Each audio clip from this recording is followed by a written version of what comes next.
are the chances of a bear walking into my tent while I sleep? It's pretty unlikely, right? Oh no, it's very likely.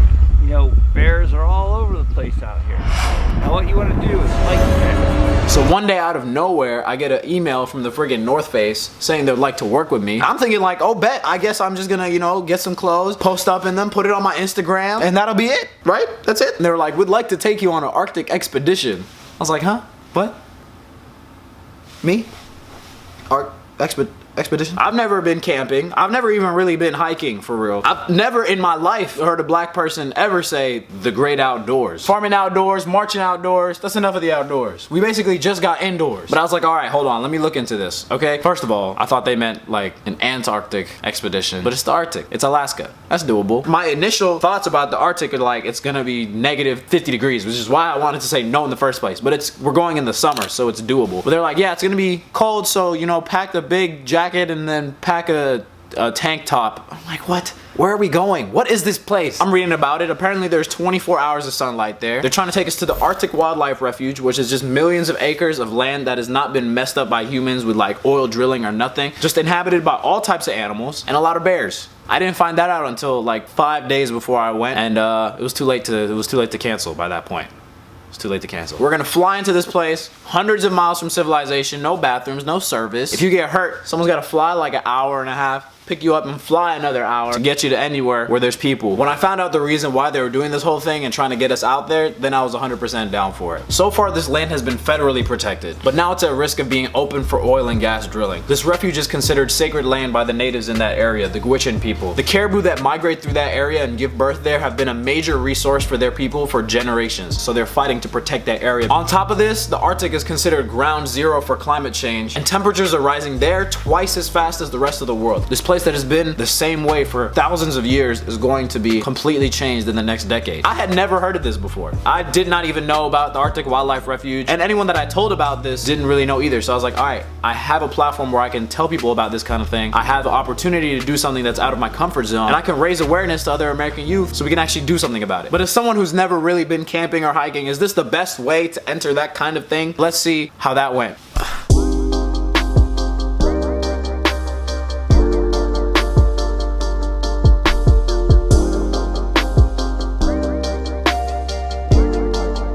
Got packed up, headed to the airport to go fly to meet a bunch of people I'd never met before, to go to a place with them that I'd never been before. So I'm on my plane, you know, watched a good movie, enjoyed the sights. I thought it would be a good idea to watch a movie called Arctic, because I'm going to the Arctic, but it was actually about a guy whose plane crash landed in the Arctic and he had to survive. That was just, that was a bad idea. It was a good movie, but it was a bad idea.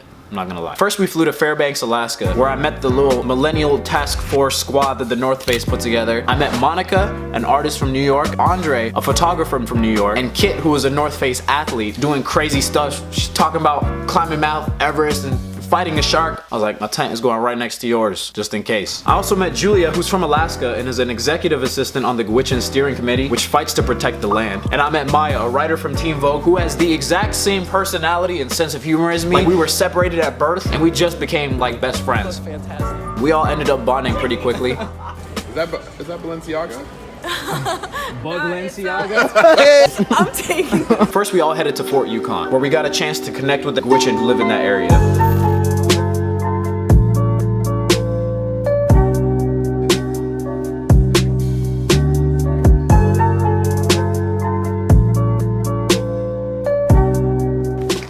It's around 9:15 p.m. I knocked out real early last night, so this is my first time experiencing this 24-hour sunlight. It's kind of crazy. The day's still young. Then exactly 1 month to the day. So it's June 17th. This is exactly 1 month since I graduated college, and today I'm going into the Arctic, way up north, not just regular type, which I found out there's a difference. In front of me there's a wasp. We killed 2 wasps. It's like, well, it's like flailing. Hit it again, hit it again, hit it again, hit it again, hit it again, hit it again, hit it again. And his friends are coming for revenge now. I definitely wanted to get out of my comfort zone, so this is gonna be interesting to say the least. But now, let's go into the wild. Please pray for me. I wasn't built for this. Before we go, interview. How you feeling? I feel good. I feel kind of sweaty right now. It's about to get worse. Interview before we go. How you feeling? I feel hot and I feel tired. All right, I like the enthusiasm. How are you feeling, Nathan? Well, feeling pretty good. I'm not gonna lie. You know, I still can't believe this even happening, but you gotta take these opportunities as they come. We took one of these small planes. I've never really been on one of these small planes. I've never sat in the front. I've realized I never sat in a pilot's view of a plane before, looking forward instead of to the side, left or right. Please protect your ears because we only get one set of ears in this life, so we might as well take care of them. And that was honestly one of the best plane rides of my life. Everyone else is in the back getting sick. The plane can fit 3 people, by the way. Everyone's in the back about to throw up. I'm just like, wow, look at the beautiful world we have in front of us. I'm just so happy to be alive. So we made it. As you can see, I'm not messing with this cold whatsoever. Dripped head to toe. We're out here in the freaking Arctic, dude. This is crazy. It's so beautiful. We landed. We decided this was gonna be our camp right next to the Hula Hula River. And we were greeted to just the migration of hundreds of caribou. So many caribou. And usually, apparently, according to our guide, Alan, there's not usually caribou. He's been out here a bunch of times and he's lucky to see 1 or 2 caribou. And we're out here, immediately we're greeted to 100 freaking caribou. I'm about to be caribou'd up. Caribou'd up. Baby Baru. Caribou'd up. Benny Park girls. We started setting up a tent. Never set up a tent before. Action.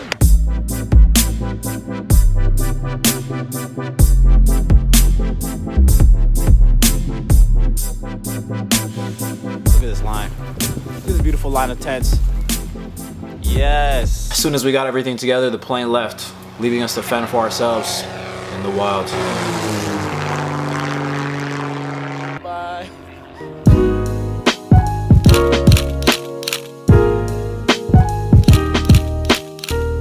I also didn't get a chance to tell my parents goodbye because we ran out of service earlier than I thought, so I was like, dang, if anything happens out here. Oh, the one thing everybody kept talking about was bears. It's not a game. It really is not. If I'm scared of anything, bears might be top 3. If Leo couldn't fight one, I'm definitely out the game, dude. You can't run from a bear. They run like 30 miles per hour. You can't climb a... Shut up. You can't climb a tree. They climb trees. You can't get in the water and swim. They swim. I'm reading the tips they gave us for how to handle them. I'm like, okay, all right, stand your ground. Make yourself look big, bigger than the bear. All right, okay. And then the last tip is, if it comes into your tent in the middle of the night, fight the bear. That's what it says. You just want to hit the bear in the nose or the eye, somewhere where it's vulnerable, right? Because you know the thing is with bears. Fight the bear? That's the best advice you could give me? I'm losing, bro. I'm losing. If I fight a bear, I'm losing. I'm gonna lose. You gotta be more savage than the bear. You gotta just punch it in the nose or whatever. It's 24 hours of sunlight, so I have to wear an eye mask. I'm wearing the eye mask, and I'm not opening my eyes, but I can tell there's a bear in my tent. I'm gonna play dead. I'm gonna pretend I'm asleep. I'm gonna just die there if I have to. I'm already disoriented from waking up, and now I have to fight a bear. It's not gonna happen, all right? So the whole time I'm just praying, God, if we just have one thing, let me just not deal with that. I can do everything else, but I just honestly will not be able to make it. I can't do it. I can't. I truly cannot. And they're like, you might run into one while using your bathroom. They say all this nonchalant, by the way. You might run into one while using the bathroom. If I run into a bear while I'm using the bathroom, bro, me at my most vulnerable, there's no chance, bro. I can't do it.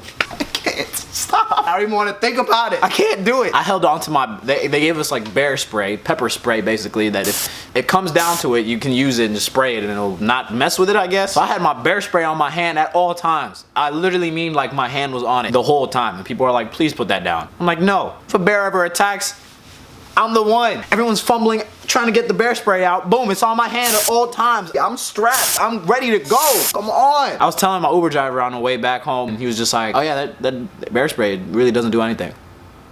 What? My first line of defense? The whole time, if it came down to it, it wouldn't have done anything? All right. What's up, y'all? Slept in my tent, you know. Had a little eye mask. It's the only one they had. Thought a bear was gonna come up, pull up and just say what's up to me in the middle of the night, but no. Stayed pretty safe. Shout out. Thank you, God. Appreciate it. Day 3. Today, we're gonna climb up that snowy peak.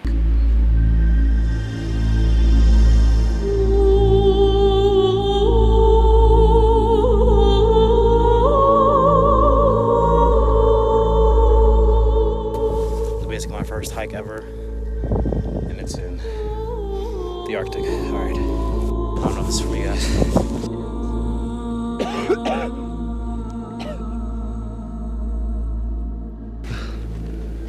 At least I made it this far from camp.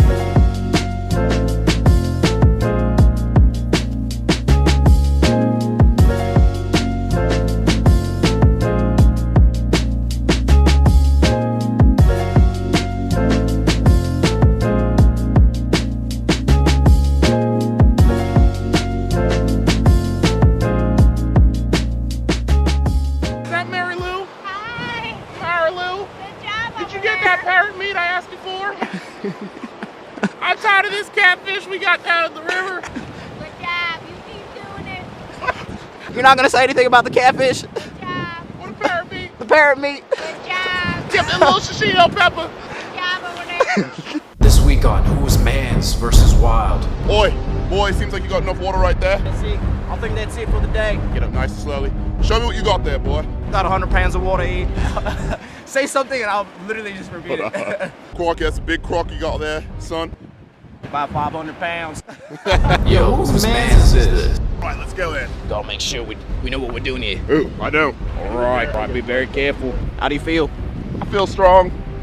Feel accomplished. Why is your Australian accent so actually clean? Some said I'm a Hemsworth brother, black one. The adopted brother. Oh, all right, that's my ride right there. Run. You'll make it.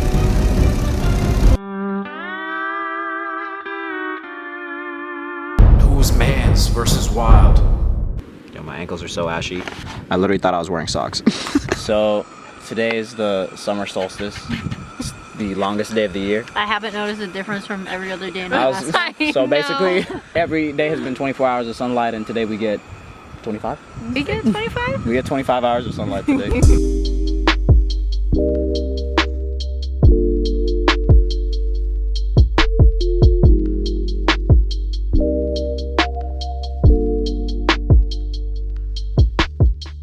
Let's talk about what we ate.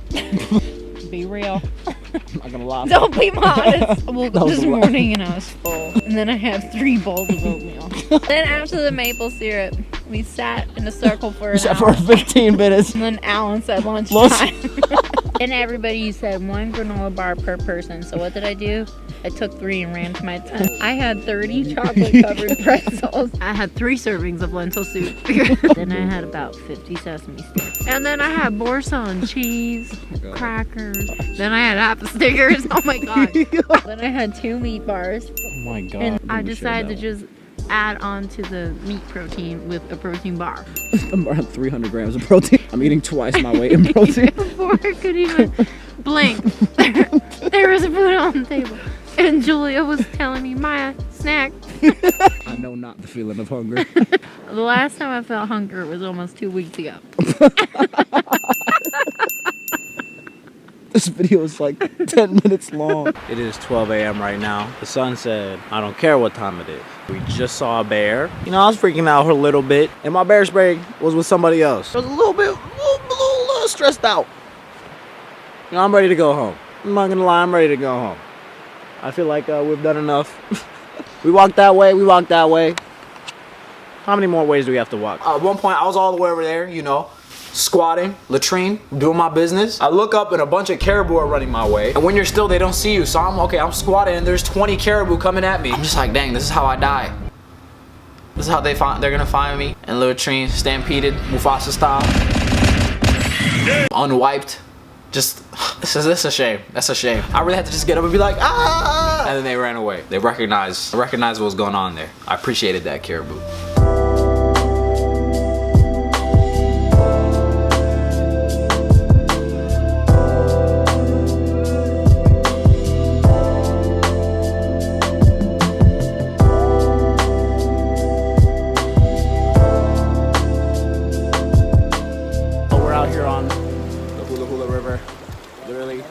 Walking, not gonna lie, it's one of my biggest fears. Here with Kit. This is actually one of the most beautiful sights I've ever seen. That sun looked incredible because it looked like a sunset, but the sun never set. It was just an infinite sunset. But then we find out it's because of the wildfires in that area and the smoke is making it look like that. There would always be these moments of beauty, and then we'd just be hit with like a realization that this area is in danger.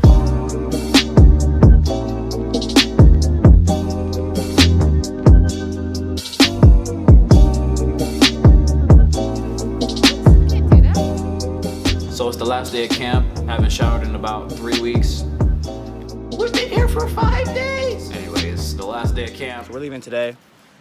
I've got bit by maybe 2 billion mosquitoes, but you know, it was a special time.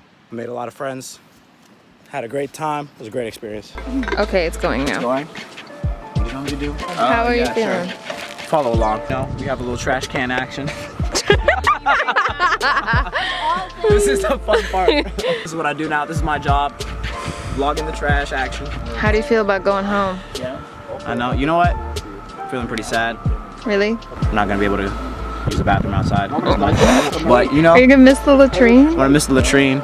Honestly, at the same time, it's like if I go home and there's no fear of bears, I might just keep doing it. But this is authentic. So, as someone who lives in Alaska and never has done anything like this and was kind of not about it, what have you learned about yourself?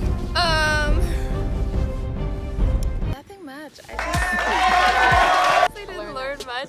I still have the same fear of beers. But the hikes, I think, made me appreciate it more and also made me hate it a little bit. What about you? What'd you learn about yourself? Myself. Who's that?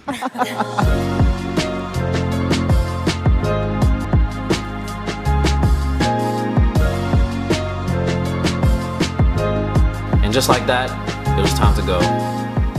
I know I've been joking about how I wasn't built for this type of trip, but the experience in the land really impacted me in a way I did not think that it would. And the whole time I was just trying to figure out a way that I could give back to this land because I wanted it to be a healthy relationship. I didn't want to just come in, you know, be like, all right, check a thing off the box, post a picture on Instagram that's like aesthetically pleasing and be like, I'm done. I'm not gonna act like I'm an expert because there's been people that have been fighting for this kind of thing for their whole lives. I've linked a couple of their articles and stuff down below if you wanted to get first-hand experience. I've also linked Maia's Teen Vogue article below if you want to read that. She really goes in depth with it. If you want to know how you can help, I put a link below to the Alaska Wilderness League and their statement to Congress telling them to restore protections to the refuge. If you go to that link and you add your name to that statement, that would be a big help. You can also follow and support organizations leading this fight like the Alaska Wilderness League or the Gwich'in Steering Committee. I'll be donating any of the AdSense money I make from this video directly to the Gwich'in Steering Committee. I'm also donating a portion of the proceeds from this recent Good Enough shirt restock to that same committee. And if you want to donate directly yourself, there's a link for that too. In general, you can share the word about the Arctic. You can share this video to people who might be uninformed. This place is really one of the only purely nature areas left in the world, and we should be trying to protect this haven for wildlife. Thank you to TheNorthFace for letting me go on this trip, giving me this opportunity. This was one of the most wild experiences of my life. Shout out to everybody else on that trip. I didn't know y'all before, but we got very close. Bye, Julia. Bye. Wanna miss you. Bye. Oh my God. Bye. Bye. And thank you to you guys for watching this mad long video. This is my longest video I've ever done. I feel like I'm making like an episode of TV. This is fun. And now I'm ready to hike. I'm ready to freaking hike, dude. Give me a suggestion for where to hike. I can go. Bro, I went to the Arctic, dog. I went to the Arctic. You giving me a place with trails? I see a trail now. I'm like, dude, this is easy. Where's the bears at, dude?